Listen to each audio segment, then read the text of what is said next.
बिस्मिल्लाहिर्रहमानिर्रहीम। आज से हम लोग एक नई शुरुआत कर रहे हैं। Friday morning class. अभी हम लोग किसी न किसी धर्म के ऊपर, वो कोई भी धर्म हो सकता है, या फिर धार्मिक पुस्तक के ऊपर हम लोग चर्चा करेंगे। यानी धार्मिक विषय हमारा होगा धर्म से जुड़ा हुआ, या फिर मनुष्यता या इंसानियत से जुड़ा हुआ कुछ भी। तो आज हम लोग शुरुआत कर रहे हैं सबसे पहले कुरान से, क्योंकि आज फर्स्ट क्लास है और हमें थोड़ा बहुत जो जानकारी है वो कुरान के बारे में है और वेद के बारे में भी है, लेकिन वेद का एक बार हमें रिवाइज़ करना होगा, तो फिर इंशाल्लाह नेक्स्ट डे कोशिश करेंगे कि उसके बारे में भी बताएं। तो आज हम लोग शुरुआत कर रहे हैं सबसे पहले कुरान के लिए। तो आपको सबसे पहले मैं ये बता दूं, देखो मैंने जो एक लाइन बल्कि कुछ शब्द मैंने अदा किया, बिस्मिल्लाहिर्रहमानिर्रहीम, ये अरबी का लाइन है। मुस्लिम सब लोग हैं यहाँ पर, तो प्लीज़ समझते चलें। इसका मीनिंग क्या है? इसका मीनिंग है यानी शुरू अल्लाह के नाम से जो बड़ा मेहरबान और रहम करने वाला है, या फिर अल्लाह के नाम से जो बड़ा मेहरबान और रहम करने वाला है। अल्लाह बोलो, भगवान बोलो, ईश्वर बोलो या गॉड बोलो, यानी उसके नाम से शुरू, और उसके नाम से शुरू जो बड़ा मेहरबान और रहम करने वाला है। मेहरबान और रहम करने में थोड़ा सा फ़र्क है और इसका मीनिंग बहुत ही ब्रॉड है।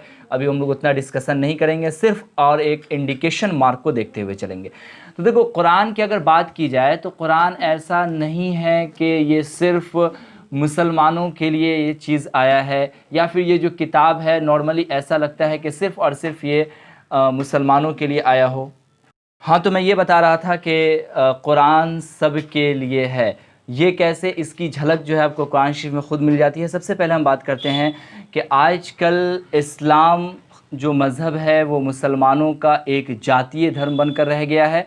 मोहम्मद सल्लल्लाहु अलैहि वसल्लम कौन थे, पहले यही बता देना। देखो, जितना भी धर्म इस धरती पर अवतरित हुआ है वो किसी न किसी ऋषि मुनि के द्वारा, किसी न किसी मैसेंजर के द्वारा, किसी न किसी पैगंबर के द्वारा वो लाया गया है। वो वही एक मैसेंजर के रूप में थे मोहम्मद सल्लल्लाहु अलैहि वसल्लम, जो कि आखिरी दीन था, आखिरी धर्म था। और इसका प्रमाण सिर्फ कुरान या इस्लाम में ही नहीं, अलग अलग मज़ाहिब में, ख़ास तौर से आपको जो सनातन धर्म है वहाँ भी देखने को मिल जाता है मोहम्मद सल्लल्लाहु अलैहि वसल्लम का ज़िक्र और आखिरी नबी और आखिरी किताब कुरान के होने का। तो ये सारी चर्चा हम लोग करेंगे। फ़िलहाल इसका इंट्रोडक्शन क्लास है, तो बात कर लेते हैं। आजकल इस्लाम मुसलमानों का एक जातीय धर्म बनकर रह गया है।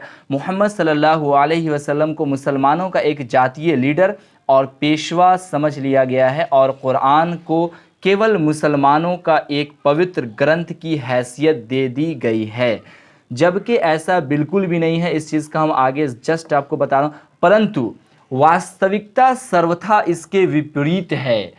यानी इसका एक्चुअल सीन ऐसा कुछ नहीं है कि इस्लाम धर्म या फिर मोहम्मद सल्लल्लाहु अलैहि वसल्लम ये स्पेशल मुसलमानों के लिए है। ये बात बिल्कुल गलत है। उसी को मैंने कहा, वास्तविकता सर्वथा इससे विपरीत है। कुरान संपूर्ण जगत के पालनहार ईश्वर की ओर से संपूर्ण मानव जाति को प्रदान किया गया एक महान उपहार है। इसलिए कुरान मानव जाति की एक संयुक्त आध्यात्मिक संपत्ति है, ठीक उसी प्रकार जिस प्रकार जल, वायु और प्रकाश प्रत्येक जन के लिए संयुक्त भौतिक पूंजी है। कहने का मतलब ये हुआ कि जिस तरह से हवा, पानी, सूरज की रोशनी ये हर इंसानों के लिए है, उसी तरह से कुरान और इस्लाम धर्म ये हर मनुष्य के लिए उसी प्रकार से है। यानी ये स्पेशल मुसलमानों का जो एक जागीर बन के रह गया है, ऐसी बात नहीं है। कुरान सब के लिए है और इस्लाम मज़हब भी सब के लिए है। ये चीज़ का आपको धीरे धीरे आगे चल के मैं प्रमाण बस देने ही वाला हूँ। आगे बात करते हैं। अब कुछ रिक्वेस्ट है जो कि राइटर्स के द्वारा दिया गया है, वो चीज़ को हम लोग छोड़ के आगे बढ़ते हैं। और नेक्स्ट हमारा कुरान का संक्षिप्त परिचय, इस चीज़ को हम देख लेते हैं, ठीक है, कुरान का। उसके बाद फिर हम आएंगे आपको सूरह फातिहा पे, यानी कि अल्हम्दुलिल्लाह रब्बिल आलमीन पे। पहले आज इंट्रोडक्शन ले लेते हैं। तो कुरान का संक्षिप्त परिचय, कुरान का मतलब क्या है अकॉर्डिंग टू वर्ड, यानी कि शाब्दिक अर्थ क्या है, ये भी हम जानने का प्रयास करेंगे। तो पवित्र कुरान संपूर्ण जगत के स्वामी की ओर से संपूर्ण मानव जाति को प्रदान किया गया एक महान उपहार है। यानी प्रत्येक मानव जाति को यह ईश्ववाणी है। क्या है ये? ईश्वर के द्वारा, यानी ईश्वर की वाणी है। ईश्ववाणी का मतलब हुआ इसकी तत्वदर्शिता अद्भुत है, यानी इसका जो मटेरियल है, जिसके एलिमेंट्स हैं, जो इसमें जो चीजें दी गई, वो बिल्कुल अलग है, अद्भुत है। यह पिछले ईश ग्रंथों की शिक्षाओं को सुरक्षा प्रदान करने, इंसानों को सम्मार्ग दिखाने और ईश प्रदत्त शाश्वत ज्ञान भंडार को सुरक्षित करने के लिए अवतरित हुआ है। थोड़ा सा टफ हिंदी है लेकिन समझना आसान है। मैं जैसे समझा रहा हूँ उसको आप ध्यान दें। यह पिछले ईश ग्रंथों को की शिक्षाओं को सुरक्षा प्रदान करने। ईश ग्रंथ का क्या मतलब है? यानी ईश्वर द्वारा प्रदान किया गया ग्रंथ, वो ज़बूर हो, इंजील हो, बाइबल हो, या फिर लोगों की मान्यता है कि वेद भी है या फिर वेद हो, जो भी हो, वो सारी किताबों को सुरक्षा प्रदान करने के लिए कुरान को नाजिल किया गया है। ये इसका मीनिंग है। आप समझ सकते हैं कि जो सुरक्षा प्रदान कर रहा है तो वो तो कहीं ना कहीं तो सब इंसान के लिए हो गया ना।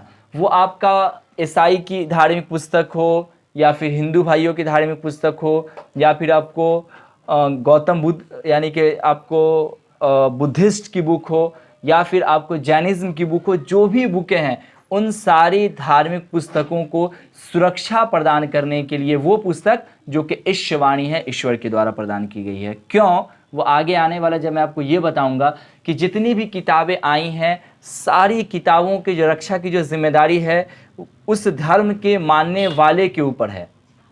तो इससे पता ये चला कि अगर लोग में अगर बिगाड़ आएगा तो सीधी सी बात है कि उस पुस्तकों में भी थोड़ा 19-20 होने का चांसेस बनता है। जैसा कि अंग्रेज़ जब यहाँ आए थे तो उन्होंने भी इस चीज़ का प्रयास किया था, और बहुत सारी हिस्ट्री है, आप पढ़ोगे जैसे जैसे आगे बढ़ोगे इतिहास में। लेकिन जहाँ तक कुरान की बात है तो कुरान में खुद अल्लाह ताला यानी कि ईश्वर इस चीज़ का प्रमाण देते हैं कि इसको नाजिल भी हमने किया है, यानी इसको अवतरित भी हमने किया है, और इसकी सुरक्षा की जिम्मेदारी भी हमारी है। तो इस तरह से समझा जा सकता है कि कुरान का नष्ट होना ये बहुत ही इम्पॉसिबल वाली बात है। दूसरा, आपको एक और चीज़ पता होनी चाहिए, ये सारी चीज़ मैं आगे बताऊंगा लेकिन शॉर्ट इंट्रो फ़िलहाल मैं दे दूं। आपको पता है कि कुरान जिस वक्त में नाजिल हुआ उस वक्त में क्या होता था कि मोहम्मद साहब पे मतलब कुछ चीज़ें आयतें आती थीं, और वो आयत को अवतरित या नाजिल होने का जो काल है उसकी भी हम चर्चा करेंगे, लेकिन आपको फ़िलहाल एक एक झलक में बता दूं। तो जैसे वो चीज़ आता था तो आने के बाद क्या होता था कि वो चीज़ें आईं, और आने के बाद उस चीज़ को आप सल्लल्लाहु अलैहि वसल्लम याद कर लेते थे, फिर उसको किसी ताम्र पे या चमड़े पे, जो भी जिस चीज़ पे उस वक्त में लिखा है, लिखने की तो कला थी, आज से मात्र 1400 साल पहले या 1500 साल पहले की बात है, तो उस चीज़ को लिख लिया जाता था, और लिखने के बाद उस चीज़ को याद कर लेते थे। कई सारे ऐसे लोग थे जो उसको पूरा मुज़वानी याद रखते थे। आपको पता होनी चाहिए कि ये सिलसिला चलते चलते अभी भी जो हाफिज़ हैं, हाफिज़ कहते हैं जो कुरान को पूरा पूरा याद, ऐसा याद जो इतनी मोटी पुस्तक में से एक लाइन कहीं से भी पूछो तो लाइन आधा लाइन भी बता दे, और उस हाफिज़ की संख्या भी पूरे वर्ल्ड में करोड़ों की संख्या में है, करोड़ों की संख्या में, मतलब वो सिलसिला चलते आ रहा है। तो ये सिलसिला कहीं ना कहीं इस बात का भी प्रमाण है कि कुरान में कोई भी तब्दीली होने का चांसेस बनता ही नहीं है। यानी ऊपर वाले ने एक जरिया लगा दिया, एक सोर्स भिड़ा दिया कि इस तरह से कुरान को सुरक्षित रखा जा सकता है, क्योंकि अल्लाह ताला ने खुद यानी भगवान ने खुद इस चीज़ का हमें उम्मीद दिलाया है कि इसको नाजिल भी हमने किया है और इसकी सुरक्षा भी हम ही करेंगे। वो सारी चीज़ें आने वाली हैं, देखते हैं।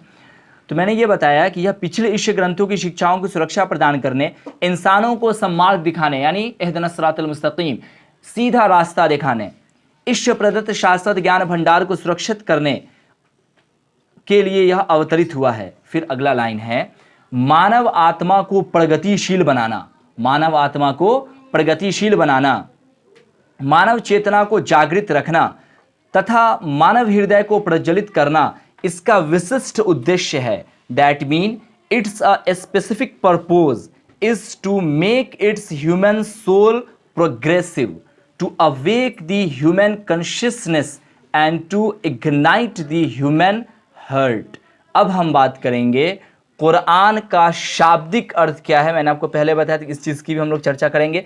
तो कुरान का जो लफ्ज़ है ये कहाँ से आया, इसका मीनिंग क्या होता है, ये हम इसमें देखने वाले हैं। तो कुरान अरबी भाषा का शब्द है जिसका अर्थ होता है अक्षरों और शब्दों को सार्थक क्रम के साथ जोड़कर जबान से अदा करना। वॉइस कहाँ नीचे से आ रहा है? हाँ, तो मैं बात कर रहा था स्टूडेंट कुरान के शाब्दिक अर्थ के बारे में। तो कुरान अरबी भाषा का शब्द है, इसका अर्थ है अक्षरों और शब्दों को सार्थक क्रम के साथ जोड़कर ज़बान से अदा करना, जिसे पढ़ना कहते हैं। आपने पढ़ा ना, इक़रा बिस्मि रब्बिकल लज़ी, इक़रा पढ़, तो ये तो शुरुआती वहीं से होती है। बहरहाल अब देखो पवित्र कुरान की कुछ प्रमुख विशेषता, यानी इस कुरान का क्या इंपॉर्टेंस है, उसकी चर्चा हम यहाँ करने वाले हैं। कुरान अरबी भाषा का शब्द है, इसका अर्थ है अक्षरों और शब्दों को सार्थक क्रम के साथ जोड़कर जबान, तो मैंने आपको शाब्दिक अर्थ मैंने बताया था। अब हम बात करने वाले हैं कि पवित्र कुरान की प्रमुख विशेषता। सबसे पहला इंपॉर्टेंस इसका स्टूडेंट आ जाएगा, कुरान किसी खास जाति या क्षेत्र के लिए नहीं बल्कि पूरी दुनिया के लिए अवतरित हुआ है। सबसे पहला इंपॉर्टेंस इसका यही हो जाएगा कि कुरान की, देखो कोई भी जो धर्म आया, कोई भी उस धर्म पर पुस्तकें आई तो उस धर्म के लिए स्पेशल आया है ना, सबके लिए। लेकिन कुरान जो है ये पूरी मानव जाति के लिए आया। अब ये ऐसा नहीं है कि सिर्फ इसको मुसलमान ही बोल रहे हैं, इस चीज़ का प्रमाण उस किताब में भी मिलता है।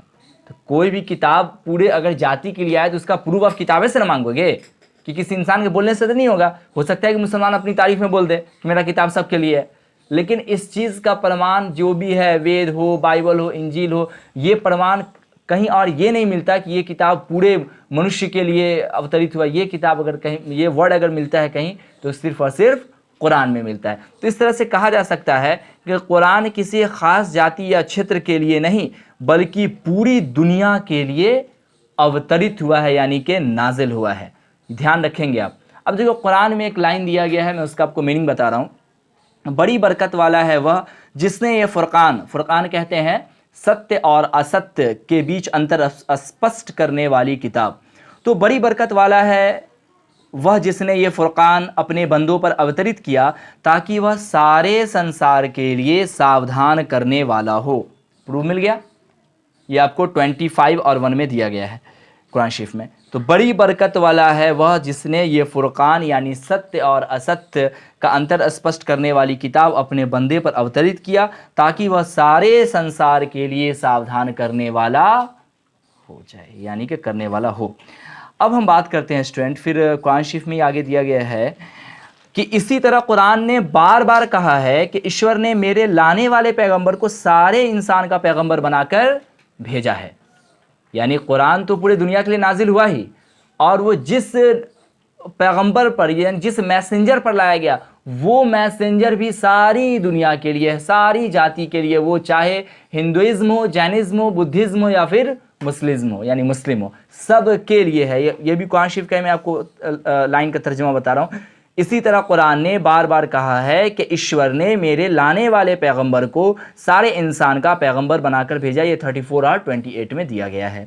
ओके, अब आगे बात करते हैं कि पवित्र कुरान में ईश्वर ने कहा कि आज मैंने तुम्हारे लिए तुम्हारे धर्म को पूर्ण कर दिया और तुम पर अपनी नेमत पूरी कर दी। यानी कुरान शरीफ जब पूरा नाजिल हो जाता है तो अल्लाह ताला फिर ये कहते हैं कि मैंने आज तुम्हारे ऊपर तुम्हारे दीन को पूरा कर दिया और अपनी नेमत को तुम पर दे दिया। ये आपको 5 और 3 में दिया गया है। अब बात करते हैं नेक्स्ट। वास्तव में यह कुरान वह मार्ग दिखाता है जो सबसे सीधा है। यानी कुरान हमें क्या बताता है, क्या सिखाता है? सीधा मार्ग, यानी इहदिनस सिरातल मुस्तकीम। सीधा मार्ग का सेंस ये हुआ कि आप असत्य से सत्य की ओर लाने वाला मार्ग है ना, उसी तरह से नर्क से स्वर्ग की ओर ले जाने वाला मार्ग, यानी कि जहन्नम से जन्नत की ओर ले जाने वाला मार्ग, इंसानियत सिखाने वाला मार्ग, बड़े छोटों का तमीज़ सिखाने वाला, ये सारी जो चीज़ें जो गुड मैनर्स हैं, ये सारी चीज़ें कुरान आपको बताता है। मेन क्या है कि ईश्वर का एक फैक्टर, ईश्वर का एक सही मालूमात की जो जानकारी है, जैसा कि आपको कुरान शरीफ में दिया गया, क्या कुल हु अल्लाहु अहद, कहो कि अल्लाह एक है, अल्लाहुस समद, लम यलिद वलम यूलद वलम यकुल लहु कुफुवन अहद। यानी अल्लाह एक है, दूसरा नहीं है, ना वो किसी से जना ना उससे कोई जना, इस तरह से मीनिंग। और यही चीज़ आपको आ जाता है वेद में, कहाँ पर? मैंने कई बार आपको बताया है क्लास में, एकम ब्रह्मा द्वितीय नास्ते कंचन नास्ते नेहना नास्ते नेहना नास्ते, यानी only for one God not at all not at all not at all, यानी एक ही भगवान है, दूसरा नहीं है, नहीं है, थोड़ा भी नहीं है, ये इसका मीनिंग है। उसी तरह से कुल हुवल्लाहु वहद, अल्लाह एक है। इस तो कहीं ये चीज़ हम बात करेंगे, यानी इस्लाम धर्म और दिगर जो धर्म है उस पर कंपेरिजन, वो अलग टॉपिक है। बहरहाल तो मैं बात कर रहा था, बल्कि वे ईश्वर के रसूल और नबियों के समापक हैं। कुरान शरीफ में कहा गया कि वास्तव में यह कुरान वह मार्ग दिखाता है जो सबसे सीधा है, बल्कि वे, यानी वे कौन, मोहम्मद साहब, ईश्वर के रसूल और नबियों के समापक, समापक का मतलब कि आखिरी नबी हैं। अब इनके बाद कोई ऋषि या फिर कोई पैगंबर नहीं आने हैं, ये लास्ट मैसेंजर हैं। ये इस चीज़ का प्रमाण सिर्फ आपको इस्लामिक बुक में भी नहीं, आपको अलग जो जैसे हिंदुइज़्म की बुक है, उसी तरह से आपको जो जैनिज़्म है, बुद्धिज़्म है या फिर ईसाइयत है, इन सारे किताबों से ये बात भी साबित हो जाता है कि आखिरी पैगंबर यानी आखिरी ऋषि जो आने वाले हैं, आखिरी जो देव जो आने वाले हैं, जो मैसेंजर, वो आ चुके। और कई जगह पे आपको नाम भी थोड़ा थोड़ा स्पष्ट हो जाता है, जैसे अहमद, मोहम्मद, तो इस तरह से महमद है, महमद, अहमद, और पूरा पूरा कोडेशन है। वो मैं बार बार कह रहा हूँ कि इस्लामिक बुक और जो दिगर धर्म की बुक है वो अलग टॉपिक होगा, तो उसकी हम लोग वहाँ चर्चा करेंगे। बहरहाल इस समय केवल पवित्र कुरान ही ऐसी ईश्वरीय किताब है जो पूरी तरह सुरक्षित रह गई है, जिसमें न कोई कमी है और न कोई ज्यादती है और न ही किसी प्रकार का कोई परिवर्तन हुआ है। इसका प्रूफ तो मैंने आपको पहले ही बताया कि कुरान कैसे नाजिल हुआ, एक शॉर्ट मैंने आपको बताया, फिर उस चीज़ को लिखा गया उसी वक्त में, फिर उसको याद किया गया, और यही चीज़ जो है वो अब तक जो है हाफिज़ के ज़रिए चला आ रहा है। तो ये तो बहुत आसान है, ये समझा जा सकता है कि इस समय केवल, अब देखो बाकी पुस्तकों का ये कहने का मतलब नहीं है मेरा कि बाकी सारी पुस्तकें गलत है या उसमें सारी बातें गलत, ऐसी बात नहीं है। कुरान में ये कहा गया कि जो मैंने आपको पहले भी बताया थोड़ा देर पहले कि जो पिछली किताबें उसको सुरक्षा प्रदान करने के लिए, तो सुरक्षा किसको प्रदान किया जाता है, जो थोड़ा बहुत बिगड़ जाता है। ऐसा थोड़ी जो पूरा ही खत्म हो जाता है उसको सुरक्षा कहेगा देने का, खत्म ही मामली खत्म। तो इससे पता ये चल रहा है कि जो और भी जो किताबें हैं, जो धार्मिक पुस्तकें हैं, मतलब जो आकाशीय पुस्तक है, वो आकाशीय पुस्तक में कुछ चीज़ें गड़बड़ी होने का उम्मीद रखा जा सकता है। क्यों?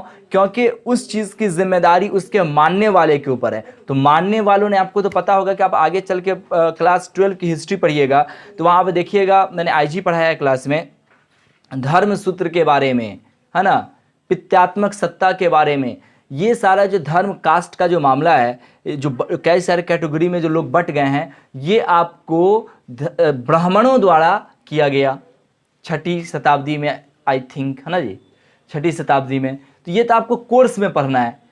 तो इससे इनकार करने वाले को मतलब क्या कि कहीं ना कहीं बिगाड़ तो हुआ है भाई साहब। अब वो लोग हवाला दिए कहाँ का, कि धार्मिक पुस्तक के अनुसार जो है ऐसा ऐसा है, मनुस्मृति का दिए, उसी तरह से उन्होंने एक वेद का भी एग्जाम्पल दिया ब्राह्मणों ने। तो ये सारी चीज़ें आप सोचो कि कोई भगवान क्या इंसानों में भेदभाव कर सकता है? Not possible. ऐसा कैसे हो सकता है? एक माँ बाप अगर 4 बच्चा को अगर जना, तो क्या माँ बाप अपने बाल बच्चा में भेदभाव करेगा? ऐसा कैसे हो सकता है यार? सूरज सबके लिए निकलता है, चांद सबके लिए निकलता है, सारी चीज़ें। तो फिर ये जो कास्ट सिस्टम ये इंसानों के द्वारा लादा गया, क्लियर आपके कोर्स बुक में आप आगे चल के पढ़ेंगे, देखेंगे, या फिर जो लोग हैं 11-12 में वो उस चीज़ को पढ़ रहे होंगे हमारे द्वारा या फिर कहीं और भी, तो आपके कोर्स में। बहरहाल तो ये चीज़ साबित हो जाती है कि ऐसा होना तो पॉसिबल है। क्यों? क्योंकि कुछ चीज़ें ऐसी दी गई हैं ना कि उसको अकल मानने से एकदम जो है ना इनकार कर देता है। जैसे कि मान रखो, आपने इनका नाम सुना होगा, आपके जो संविधान के जो रचयिता हैं अंबेडकर, है ना, डॉक्टर अंबेडकर। डॉक्टर अंबेडकर ने भी धर्म परिवर्तन किया था, याद है ना आप लोग को? तो क्यों किए थे वो? उसके पीछे की कहानी क्या है? कहानी यही थी कि हिंदुइज्म में कुछ चीज़ें ऐसी, कुछ चीज़ मैं बार बार बोल रहा हूँ, आपको पता होनी चाहिए कि जो भी यहाँ पे नॉन मुस्लिम है, शायद मैं आपसे ज़्यादा आपके धर्म को फॉलो करता हूँ, शायद, क्योंकि जितना हमको पता है उसकी अच्छी बात उसको डंके की चोट पे हम बोलते हैं और उसको हम फॉलो भी करते हैं। तो सारी चीज़ें गलत नहीं, हमको ही पता है कुछ चीज़ें की बात हो रही हैं और गलत है, तो उसका हम मजाक नहीं उड़ा रहा हूँ मैं, सिर्फ मैं कह रहा हूँ कि वो चीज़ें अगर बाय द वे मिस्टेक अगर है, विद्वानों को ऐसा लग रहा है, तो उसमें सुधार थोड़ा करनी चाहिए, बेहतर होता मनुष्यता के लिए। तो अम्बेडकर ने क्या किया? गांधी जी से बात की है कैसा ऐसा मामला है भाई, उन्होंने बहुत ज़्यादा जुल्म झेला था, यानी जो निचली जाति के लोग थे, निचली जाति पे बहुत ज़्यादा जो है वो अत्याचार किया जाता था, उन लोगों को करताल बजा के जो है रात में जाना पड़ता था। अगर वो आप किसी उच्च जाति पे बदन में सट गए तो फिर आपको जो है उसका जो है आपको पनिशमेंट दिया जाता था, बहुत सारी सज़ा थी, वो बेचारे भी झेल चुके थे। तो उनको ये बहुत अजीब लग रहा था, उनको ऐसा कुछ लग रहा था कि भैया ये चीज़ें जो है समाप्त होनी चाहिए, और उनको लगा कि यार ये परफेक्ट धर्म नहीं हो सकता है। अगर धर्म की धार्मिक पुस्तक में ऐसा दिया गया है तो या तो इंसानों ने इसको अपने फ़ायदा के लिए मिलावट किया हो, अगर ऐसा नहीं है तो फिर तो गांधी जी ने क्या कहा कि नहीं, धार्मिक पुस्तकों पे हम कोई इस पर स्टेटमेंट नहीं दे सकते, वो ईश्वरवाणी है। गांधी जी ने ऐसा कहा, बेचारे पास तो कोई ऑप्शन बचा नहीं, तो सुधार तो हुआ नहीं, तब उन्होंने जो बौद्ध धर्म को जाके एक्सेप्ट किया। ऐसा इतिहासों में मिलता है, और एक दो आदमी से नहीं, उनके जितने सपोर्टर थे 99% सपोर्टर जो है उतनी बड़ी संख्या में लोग जो बौद्ध धर्म को फिर फॉलो करते हैं। मैं फिर से कह रहा हूँ कि मैं इस टॉपिक में मैं चर्चा नहीं कर रहा हूँ कि कौन धर्म अच्छा कौन अच्छा नहीं। हर धर्म अपने अपने लिहाज से बेहतरी होता है, धर्म में प्रॉब्लम नहीं होता है। इंसानों के द्वारा जो उसमें कुछ कूटनीतिक दिमाग लगा दिया गया अपने राजनीतिक सत्ता के लिए, मैं उसकी सिर्फ बात कर रहा हूँ।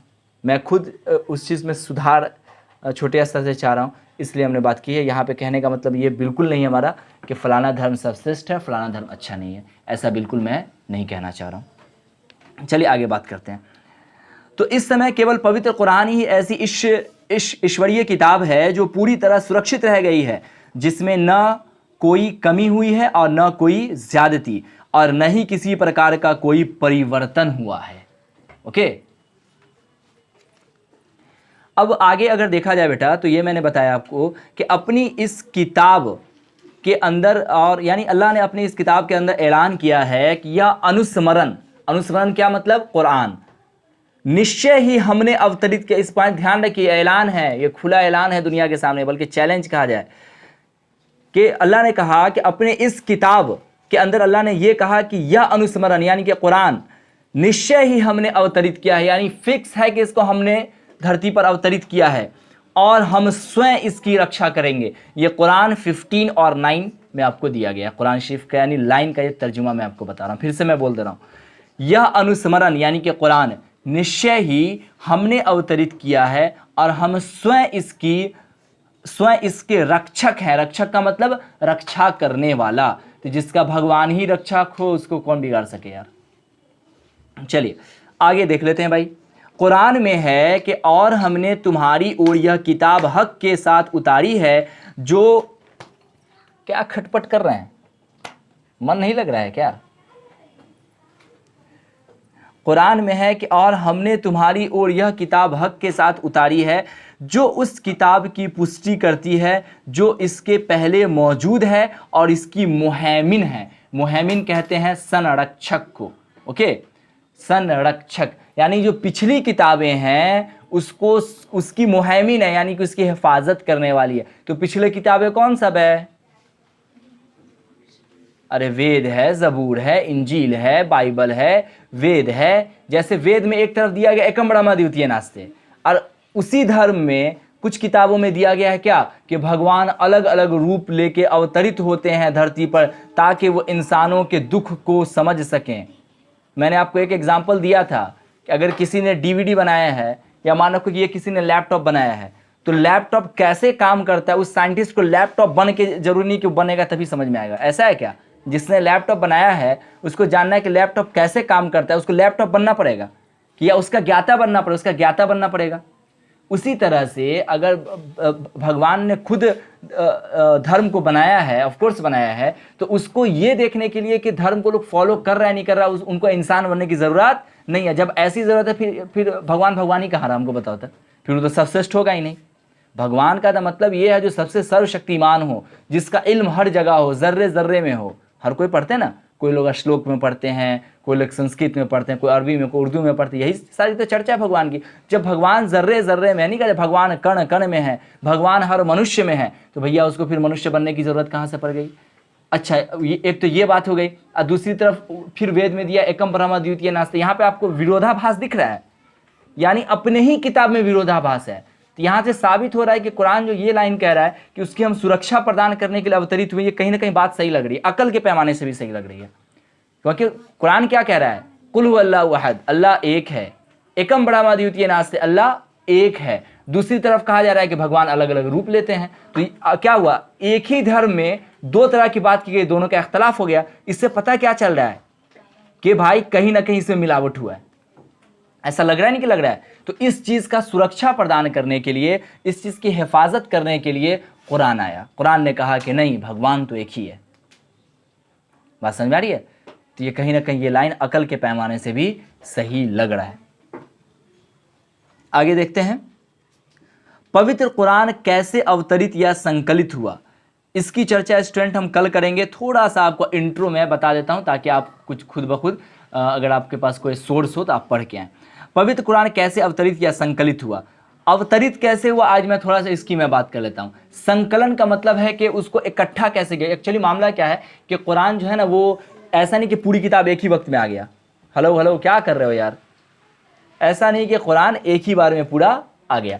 तो अलग अलग समय में थोड़ा थोड़ा आया, कभी कभी ऐसा हुआ कि हफ्ता में आया, कभी कभी महीना में महीनों लग गया, ऐसा भी हुआ। तो थोड़ा थोड़ा आया, उस सारे को संकलित इकट्ठा कैसे किया गया, ये भी एक मुद्दा है ना, ये भी एक पॉइंट है। तो संकलन का बात हम लोग कल करेंगे। फिलहाल आज हम आपको कुरान के अवतरण का, यानी कि वो अवतरित कैसे हुआ, इसका थोड़ा सा आपको हम बता देते हैं। हज़रत मोहम्मद सल्लल्लाहु अलैहि वसल्लम पर कुरान अवतरित होने का आरंभ रमज़ान के महीने में हुआ। कब हुआ? रमज़ान के महीने।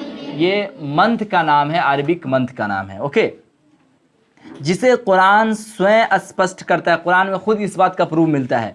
रमज़ान का महीना जिसमें कुरान उतारा गया, या फिर रमज़ान के शान में ये किताब नाजिल की गई, ऐसा भी कहा जा सकता है। देखो, ईसवी सन के अनुसार यह अगस्त 610 ईस्वी का ज़माना था। कब ज़माना था, क्या डेट था? 610 ईस्वी का ज़माना था। पवित्र कुरान पूरे का पूरा एक बार में नहीं, बल्कि थोड़ा थोड़ा करके अवतरित हुआ। कभी कुछ आयतें ही अवतरित हुई, तो कभी पूरी एक सूरा। तो प्लीज़ ध्यान रखिए, कलम को गिराना छोड़िए। पवित्र कुरान पूरे का पूरा एक बार में नहीं, बल्कि थोड़ा थोड़ा करके अवतरित हुआ। कभी कुछ आयतें ही अवतरित हुई, तो कभी पूरी एक सूरा। और दो वहियों में, कभी कभी सिर्फ दो वही के रूप में मान लिया जाए, उसके दो स्टेटमेंट, दो वहियों में तो कभी छोटा अंतराल रहा, तो कभी हफ्तों और महीनों का अंतराल रहा। इस तरह से कुरान आया। एक ही बार में पुस्तक पूरी नहीं आई। अब एक ही बार में जब पूरी पुस्तक नहीं आई स्टूडेंट, तो आखिर इसको इकट्ठा कैसे किया गया, ये भी एक बड़ा टेंशन वाली बात है, सोचने वाली बात है। तो इस चीज़ का सॉल्यूशन इंशाल्लाह हम लोग नेक्स्ट वीक में, नेक्स्ट हफ्ते में जानेंगे। Okay, thanks a lot. Subscribe your channel Excellent Study Center. Press bell icon for latest educational videos.